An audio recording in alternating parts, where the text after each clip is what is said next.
इस वीडियो में हम समझेंगे मॉलिक्यूलर मास और mole concept.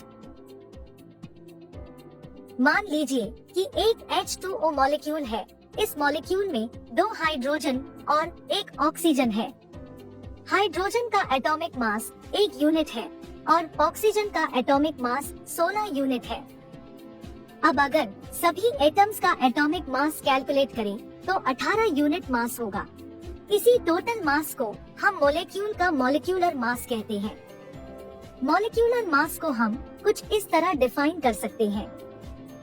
The molecular mass of a substance is the sum of the atomic masses of all the atoms in a molecule of the substance. Mole concept.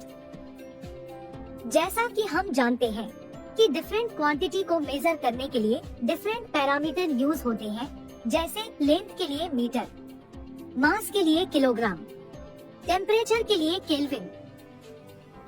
Similarly मोल एक measurement unit है जो किसी substance में atoms के numbers को major करती है। जैसा कि हम जानते हैं कि एक दर्जन में 12 यूनिट होती है, जो कि हर ऑब्जेक्ट के लिए फिक्स होती है। सिमिलरली एक मोल में 6.022 into 10 to the power 23 specified elementary entities होती है। ये नंबर एक फिक्स न्यूमेरिकल वैल्यू होती है जिसे अवोगैड्रो नंबर भी कहते हैं।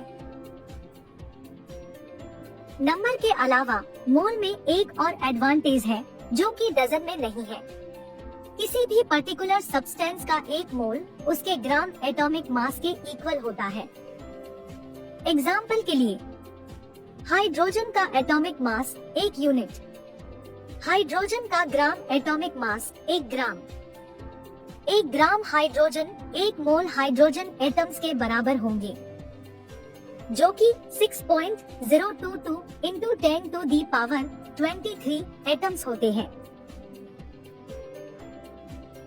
Thanks for watching.